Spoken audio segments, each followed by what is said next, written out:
Hey there, thanks for watching my DIY video on how to build your own Talkback microphone. I'm making this as simple as possible. Anybody can do it for a very reasonable price if you take the time to look online to find all these pieces that you'll need. Uh, Basically what you'll need is a microphone cable. I went with the 25-foot cable, and I'll tell you why in a little bit. You will need a terminal strip, also referred to as a barrier strip, a 3-post barrier strip. I'll show that to you in a second. You're going to need a project box. I went with plastic. And it just needs to be the size. The one that I got is bigger than what I needed because that's all they had, but it's just to house the barrier strip. You will need some Gorilla Glue, and you will need a sustain pedal, a very inexpensive sustain pedal for like a keyboard, digital keyboard. I went with an M Audio sustain pedal. You could find them at just about any music store, major music store. But this is what it's gonna look like when you're done. Hopefully you see this. These are the two pieces of the mic cable. They go into the project box, and here is the sustain pedal. Now, this could be done a million ways. You can make this super clean. The one thing that I would do, that I'm still going to do, is I'm going to put, this is the top of the sustain pedal, I'm going to put a board underneath like this and Velcro it so the pedal's not always moving around. So whenever I pick it up now, I'll pick it up from the board and these will be sitting together. I'm going to open it up so you can see the barrier strip if you're not familiar with that. Also, I want to point something out while I'm thinking about it. These two cables here, the drill bit that I used to screw the hole in here and here is slightly smaller than the cable, so that it acts as it crimps it down, a strain relief. If you'll notice here, that little piece of plastic, that's actually this outside piece of this mic cable that I cut because the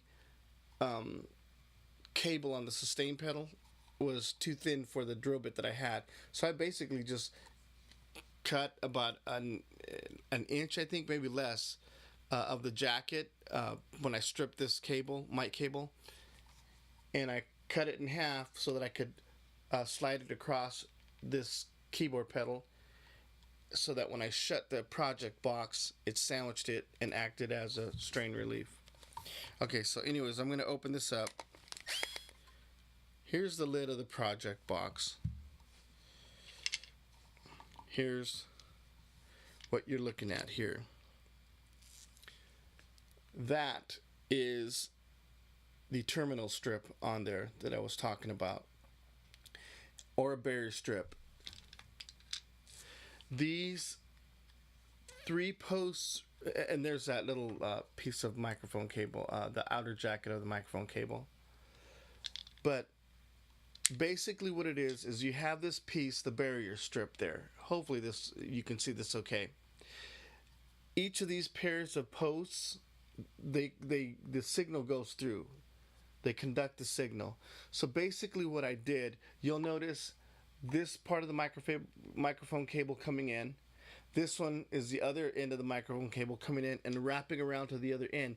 So essentially all I did is I cut the microphone cable, stripped it back, the ground and the two plus and minus leads, and then reconnected them. Here's the hot, cold, and shield. And over here you have the same thing, the hot, the cold, and the shield. So that's the first thing you do. The second thing you do is you get your sustain pedal and cut about 4 inches from the pedal out. You strip that back and you have your plus and your minus. The red is the hot, the white is the cold. You connect those to the hot, the positive pin of your mic cable, and the ground, you connect it to the cold of your mic cable. The negative of the pedal, you connect to the cold of the microphone cable. And that right there will give you the on and off switch. This acts as a switch. It's a sustain pedal for a keyboard, but in this application, it's literally an off and on switch. So, right now, if I plug the microphone to this and I press the pedal, I can speak. When I let go, it mutes the signal. You could talk, but you won't hear it. The one last thing you need to do to take care of noise, whenever I would set this down on the floor here at the house or at my studio, I would pick up a bunch of noise, radio signal.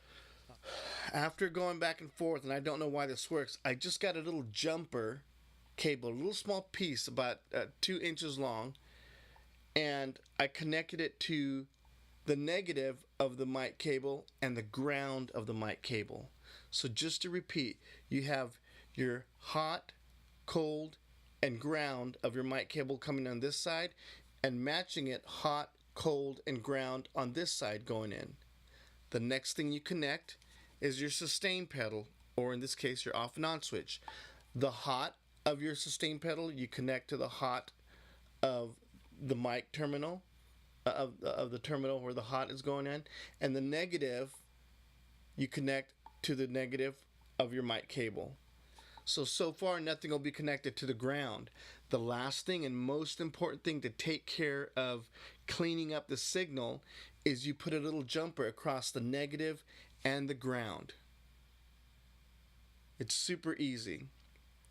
And from the microphone side, where you plug your microphone in, I cut back from here 8 to 10 feet. The pedal goes on the floor, and I want to know that I have enough cable here to bring it up to the mic stand and plug it in like a regular microphone, and it'll reach.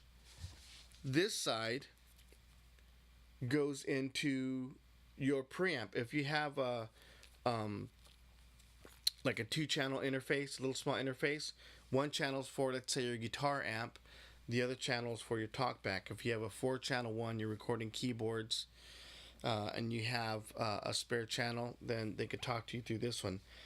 You might want to make 2, one for you and one for them. And if that's the case, let's say you have a 4-channel interface, you have your left and right channel of the keyboard that you're recording. The other channel is your Talkback mic to them, and then their Talkback mic to you. And your channel, you'll probably have to keep it muted because it might feedback, or keep it really low in your control room and just be close to it. Their mic, you open up a channel and leave it on input because it won't pick up anything until they press the button to speak into it. So, and that's all you got to do. The way I glued this terminal strip or this barrier strip to the project box was I just used Gorilla Glue and put a little clamp on it, sandwiched it with a little clamp, and I let it sit overnight. And once you put it on there, it's not going to go anywhere because the box will be enclosed, and because you're going to have the cable sandwiched down, acting as a strain relief. Again, because that drill bit that you're going to use is going to be smaller than your mic jacket. Do it. It's super simple, and it doesn't pop. I don't have any issues with this popping. And one last thing, very important, is this is for a dynamic microphone. It's not for a condenser microphone. You could probably find what that wiring diagram would be, but again, probably the cheapest, most inexpensive mic you'll find would be a dynamic microphone. I think Behringer has a $20 microphone and a dynamic microphone, and it'll work just fine. So have fun recording and enjoying your Talkback mic.